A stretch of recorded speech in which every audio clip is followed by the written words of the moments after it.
the pyrolysis of ester is the remaining part of these topics, and the some of the cope elimination is also the remaining. So in today's lecture we are going to study these parts by the videos.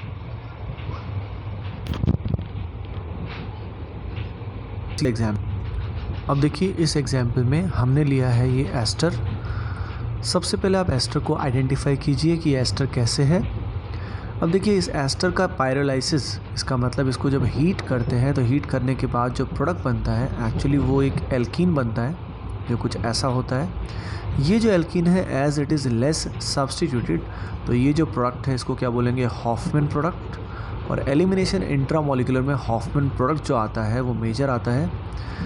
उसके reason क्या है अभी आपको समझ में आएंगे। तो देखिए, इस एस्टर के रिस्पेक्ट में this carbon is alpha carbon और ये कार्बन है बीटा कार्बन। सारी एलिमिनेशन रिएक्शंस में हमें बीटा कार्बन को ढूंढना है।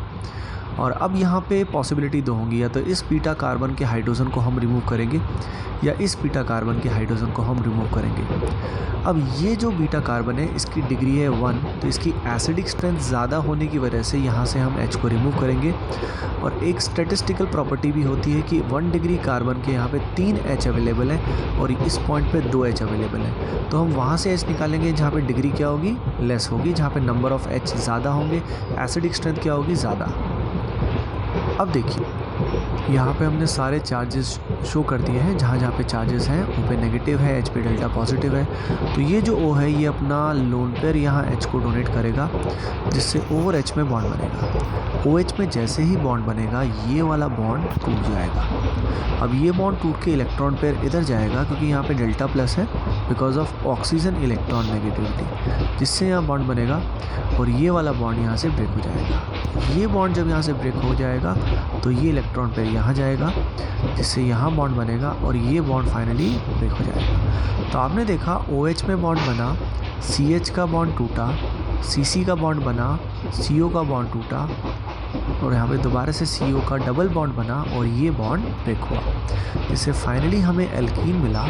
प्लस अगर बाई प्रोडक्ट की बात करें तो यहाँ पे मिलेगा RCOH डबल बॉन्ड O, यानी ये जो एस्टर था actually this is converted to acid.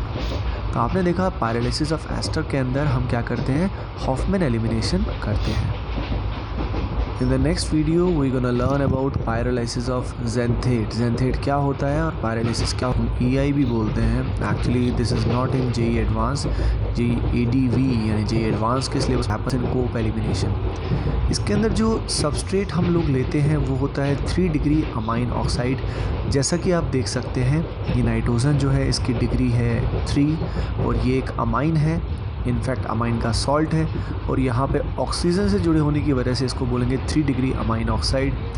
होता कुछ ऐसा है, जब इसको हम हीट करते हैं यानी इसका पायरोलाइसिस करते हैं। पायरोलाइसिस का मतलब होता है हीट करके किसी कंपाउंड को ब्रेक करना। तो पायरो का मतलब हीट, लाइसिस का मतलब टू ब्रेक। तो ब्रेक करने के बाद जो हमारा फाइनल कंपाउंड मिलेगा, जो हमें प्रोडक्ट मिलेगा वो कुछ ऐसा मिलेगा।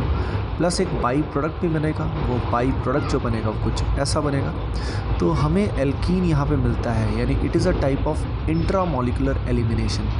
अब इंट्रामोलिकुलर एलिमिनेशन में मैकेनिज़्म कैसे होता है, तो आइए उसको हम देखते हैं। ये जो O नेगेटिव है, this O negative will act as a base, और जो बेस होता है उसको चाहिए होता है एसिडिक हाइड्रोजन। अब यहाँ पे ये जो कार्बन जुड़ा होगा नाइट्रोजन से डायरेक्टली, इस कार्बन को हम बोलेंगे alpha carbon and the next carbon is beta carbon. अब इस बीटा कार्बन पे जो हाइड्रोजन अवेलेबल है, एक्चुअली 2 हाइड्रोजन आइटम अवेलेबल है, ये हाइड्रोजन आइटम को ये O नेगेटिव निकालेगा। यानी एलिमिनेशन में रिएक्शंस में आपको ध्यान होगा कि we have to remove beta hydrogen. अब बीटा हाइड्रोजन को क्यों निकालते हैं ये आपको अभी पता लगेगा। तो देखिए, ये जो हाइड्रोजन आइटम है इसके ऊपर पार्शियल पॉजिटिव होगा because of more electron negativity of carbon. तो ये जो O माइनस है ये अपना इलेक्ट्रॉन पेयर इस हाइड्रोजन आइटम को डोनेट करेगा, जिससे OH में बॉन्ड बनेगा। जैसे यहाँ पे बॉन्ड बनेगा ये वाला बॉन्ड यहाँ से ब्रेक हो जाएगा और ये बॉन्ड ब्रेक होके इलेक्ट्रॉन पेयर इस तरफ जाएंगे। Reason is nitrogen being very electron negative, यहाँ पे डेल्टा प्लस काफ़ी होगा तो ये इलेक्ट्रॉन पेयर उस तरफ जाएगा जहाँ पे इसको अट्रैक्शन फील होगा, तो यहाँ पे एक बॉन्ड बनेगा। अब जैसे ही यहाँ बॉन्ड बनेगा ये जो कार्बन नाइट्रोजन का बॉन्ड है ये ब्रेक हो जाएगा। तो फाइनली हमें क्या मिलेगा, एल्कीन, और ये जो नाइट्रोजन है इसका पॉजिटिव चार्ज वैनिश हो जाएगा, इस O माइनस को H मिल जाएगा। तो ये जो एंटिटी है इससे हमें मिलेगा कुछ ऐसा प्रोडक्ट, और यहाँ से हमें मिलेगा एल्कीन। जैसा कि आप देख सकते हैं, अगर हम बीटा की बजाय गामा पोजीशन से इसको निकालते तो इस केस में कोई मीनिंगफुल प्रोडक्ट हमारा बनता ही नहीं, और अगर हम इसे अल्फ़ा से निकालते प्रोडक्ट नहीं बनता। तो इस रिएक्शन को हम बोलते हैं कोक रिएक्शन, जिसमें हम पायरोलाइसिस करते हैं किसका, 3 डिग्री अमाइन ऑक्साइड का। आइए अब देखते हैं इसका एग्जाम्पल अल्फ़ा एंड बीटा को। अब नाइट्रोजन के रिस्पेक्ट में ये कार्बन अल्फ़ा है, ये अल्फ़ा है, इस तरफ कोई बीटा हाइड्रोजन अवेलेबल नहीं है। हम अगर यहाँ पे देखें तो अल्फ़ा और यहाँ पे बीटा कार्बन, तो इस कार्बन पे H अवेलेबल है, तो हमें बीटा हाइड्रोजन को ही रिमूव करना होता है। अब हम उस बीटा हाइड्रोजन को रिमूव करते हैं जिसकी एसिडिक स्ट्रेंथ ज़्यादा है। यहाँ पे हमारे पास ऑप्शन ही नहीं है, तो हम इस पर्टिकुलर H को ही रिमूव करेंगे। तो ये जो O नेगेटिव है ये अपना इलेक्ट्रॉन H को डोनेट करेगा, जिससे O और H में बॉन्ड बनेगा। OH में जब यहाँ बॉन्ड बनेगा तो ये वाला बॉन्ड ब्रेक होगा। जब ये वाला बॉन्ड ब्रेक होगा तो ये इलेक्ट्रॉन पेयर इस तरफ जाएगा, क्योंकि यहाँ पे कार्बन पे अल्फ़ा कार्बन पे डेल्टा प्लस है, जिससे यहाँ बनेगा बॉन्ड और ये बॉन्ड ब्रेक हो जाएगा। तो फाइनली जो हमें एल्कीन प्रोडक्ट इसमें मिलेगा वो कुछ ऐसा मिलेगा। So guys, this particular reaction is EI क्यों? क्योंकि यहाँ पे जो बेस है मॉलिक्यूलर अवेलेबल है, it is intramolecular base, hence it is known as intramolecular elimination. Next compound आपके सामने है, this particular compound is known as ज़ेंथेट।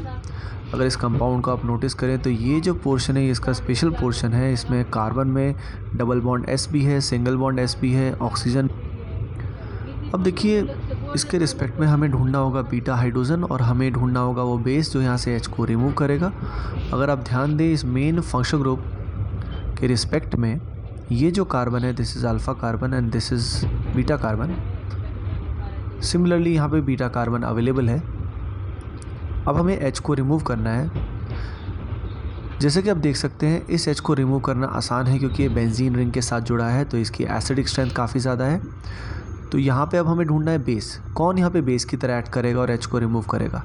तो देखिए ये जो सल्फ़र है इसके ऊपर पार्शियल नेगेटिव चार्ज भी है और लोन पेयर भी है, तो ये this will act as a base. तो ये सल्फ़र अपना इलेक्ट्रॉन H को डोनेट करेगा, जिससे S और H में बॉन्ड बनेगा। अब यहाँ बॉन्ड बनेगा तो ये जो बॉन्ड आपको दिखाई दे रहा है ये टूटेगा। ये टूटने के बाद ये इलेक्ट्रॉन पेयर इधर जाएंगे, जिससे यहाँ बॉन्ड बनेगा। यहाँ बॉन्ड बनने के बाद ये बॉन्ड टूटेगा, बिकॉज ये बॉन्ड टूटने का कोई बेनिफिट नहीं है, हाईली अनस्टेबल CH3 नेगेटिव बनेगा।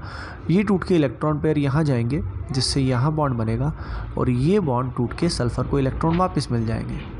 अब इससे जो हमें प्रोडक्ट मिलेंगे वो कुछ ऐसे मिलेंगे, CH3S कार्बन, डबल से सिंगल बॉन्ड रह जाएगा, S को मिल जाएगा H, यहाँ आ जाएगा डबल बॉन्ड O, प्लस एक एल्कीन हमारा प्रोडक्ट बनेगा। वो एल्कीन जो बनेगा वो कुछ ऐसा होगा, CH डबल बॉन्ड C, और यहाँ होगा PH मतलब बेंजीन, और यहाँ होगा CH3। तो we get alkene as a product. तो इस केस में भी हम बीटा हाइड्रोजन को देखते हैं, ढूंढते हैं और उसको रिमूव करते हैं।